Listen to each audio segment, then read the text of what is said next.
Podcast. Com Elviro Rebouças. Bom dia aos dirigentes da Federação da ICDL do Rio Grande do Norte, a todas as diretorias da ICDL do Brasil e do nosso estado. Estamos no podcast número 71, 71º, dia 10 de agosto de 2022. Santo do dia, São Lourenço, nascido em 225 da era cristã e um dos primeiros diáconos da igreja. As notícias de economia do dia.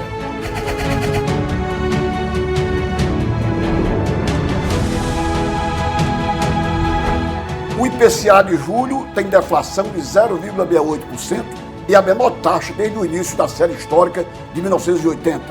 A média das previsões, segundo o consenso Refinitiv, apontava um IPCA, o índice de preço ao consumidor amplo, negativo de 0,65% em julho, na comparação com maio.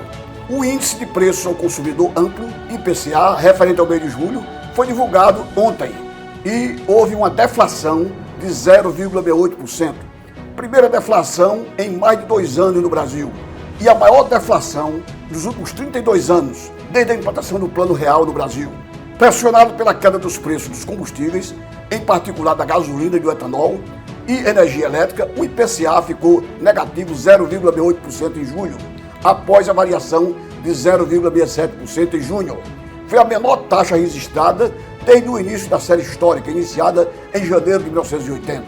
No ano, a inflação acumulada é de 4,77% e nos últimos 12 meses em 10,07%.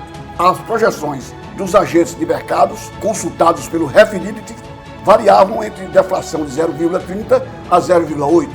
A média das previsões apontava para um IPCA negativo de 0,65% em julho, na comparação com maio. Na base anual, a projeção era de alta de 10,10%, pois consolidou-se, tivemos deflação, que significa dizer que os preços baixaram em referente ao mês anterior. E temos aí a primeira deflação em 26 meses e a maior deflação desde o estabelecimento do Plano Real no Brasil em 1º de julho de 1994. É sinal de que com os combustíveis, gasolina, etanol, a energia elétrica baratos, também o IPCA está controlado. Portanto, agora sem nenhuma dúvida, o Brasil, a inflação diminuiu e, quem sabe, teremos de janeiro a dezembro de 2022 uma inflação que não chegue a 2 dígitos. É bom para o bolso do consumidor, é bom para as empresas, para o comércio. Logo agora, que começa a ser pago, a partir de ontem, começou a ser pago, o Auxílio Brasil de 400 subiu para 600 reais, como também o Vale Gás de Cozinha, que possibilita a cada família ter um botijão de gás de cozinha a cada 2 meses, como também o voucher em favor dos motoristas das carretas, daqueles que conduzem a mercadoria em todo o Brasil e que estão registrados perante o programa social que atende aos motoristas no valor de R$1.000. Com esse dinheiro rodando na economia, nos supermercados, nas farmácias, nas lojas, enfim, no comércio e na indústria, haverá de aquecer a economia agosto, setembro, outubro e novembro e dezembro, que é o mês do ano que tem maior atividade pelo 13º salário, pelas festas em Mossoró de Nossa Excelsa Padroeira Santa Luzia, no Brasil inteiro, pelas festas do Natal, da passagem do Ano Novo, que haverá de dar um colorido novo à economia nacional. Que assim seja.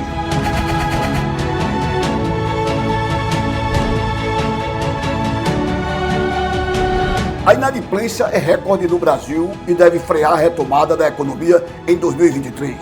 Um estudo mostra que a segunda metade do ano começou com 29% das famílias com algum tipo de conta ou dívida atrasada.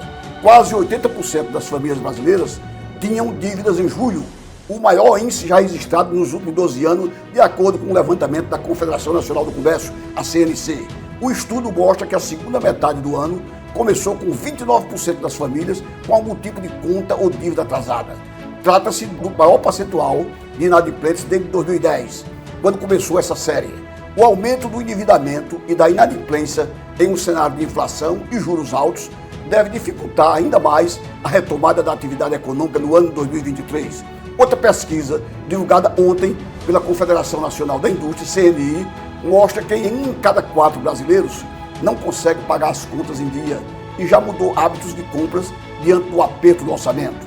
Além da preocupação com o impacto na economia este ano, analistas avaliam que a multiplicação de boletos pode inibir a capacidade de consenso no próximo ano.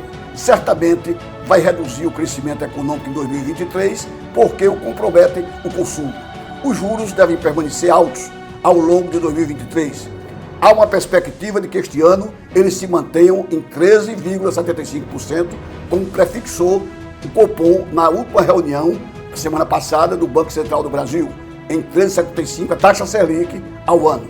No cenário de preocupações para 2023, a melhoria que se podia se esperar para o ano que entra começa a diminuir efetivamente, concretizando-se de que o nosso crescimento este ano será maior do que nós estávamos esperando, e 2023 não teremos um crescimento de 3%, 2,5%, 3% no PIB, mas ainda é cedo para fazer esse comprometimento de opinião.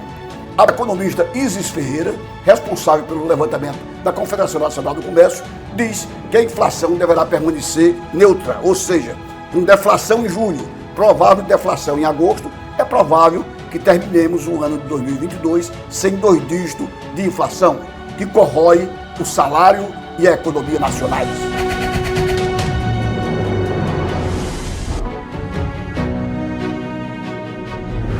Desde a década de 70, em pleno regime revolucionário, os militares mandando no país, com o golpe de 1964, que o Brasil não tem um plano de desenvolvimento.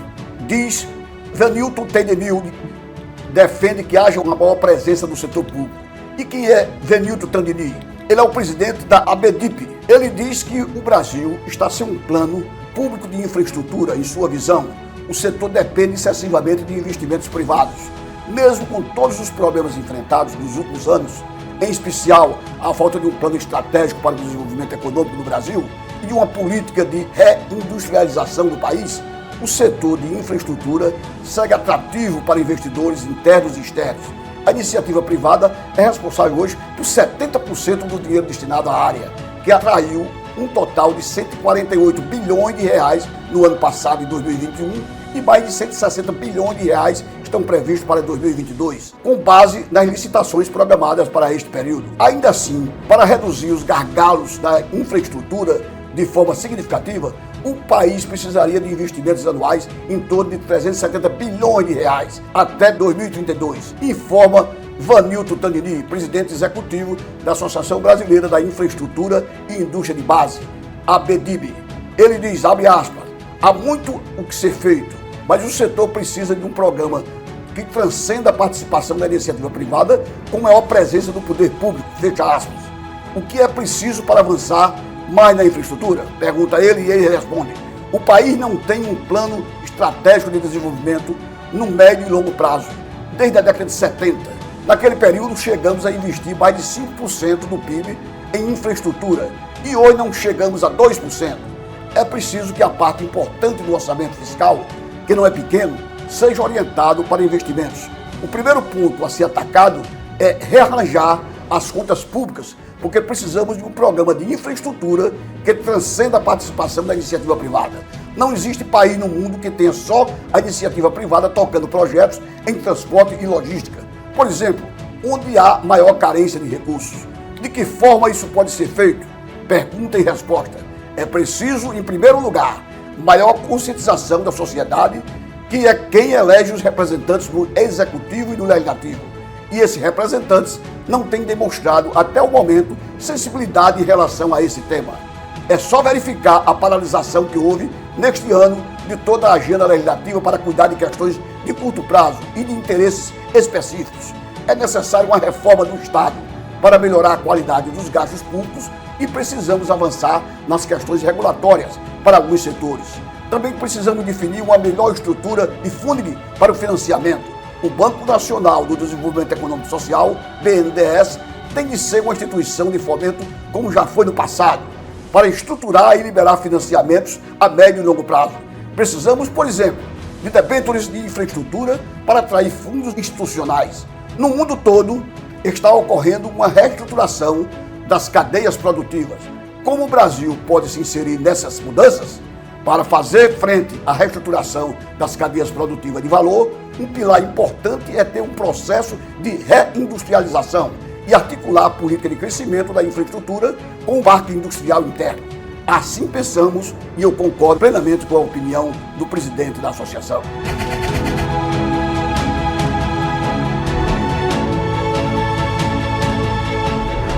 O PIX, que é um instrumento de movimentação financeira criado recentemente pelo governo federal e o Banco Central do Brasil, já fez mais de 14 bilhões de operações entre si. O presidente da Federação Brasileira do Bancos, FEBRABAN, Isaac Sidney, deu um recado sobre as eleições na abertura do Congresso de Tecnologia da entidade e destacou que o avanço do PIX, que já chegou a um volume de 7 trilhões e 500 bilhões de reais em atendimento à clientela. Entendemos que o processo eleitoral é uma oportunidade única que a democracia oferece para a discussão do futuro do país, afirmou Sidney na FEBRABAN. Ao final, o que deve prevalecer do resultado das eleições são as ações concretas do enfrentamento dos nossos problemas. Importante também será a eleição para deputados e senadores para que possamos avançar nas reformas de que tanto o Brasil está precisando.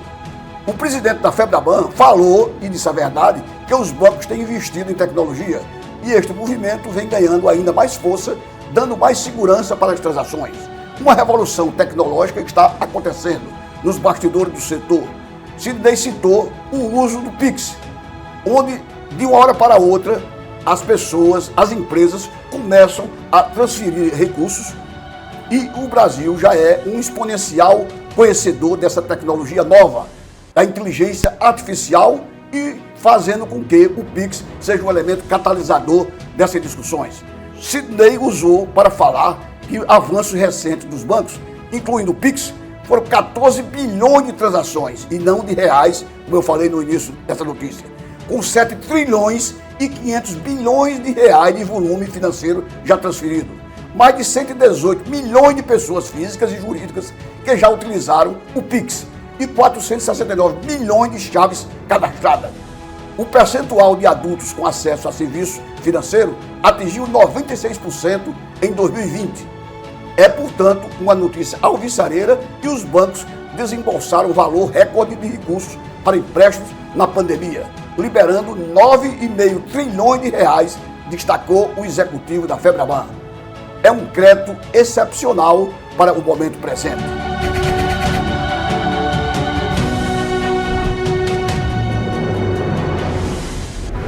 A Bolsa de Valores de São Paulo fechou ontem, 9 de agosto, depois de várias volatilidade, subindo e descendo, fechou positiva em 0,22%, acumulando 108.651 pontos. O dólar comercial vendido a R$ 5,13. Eram essas as notícias da economia da semana e até a próxima semana, quando estaremos novamente com o nosso podcast. Amanhã, não custa lembrar, 11 de agosto é dia do advogado e dia do estudante. A um e a outro, aos que estudam, estudante, e aos advogados são homens que estão a todo momento à serventia da lei, os parabéns por esse 11 de agosto. Bom dia, muito obrigado, até o próximo programa.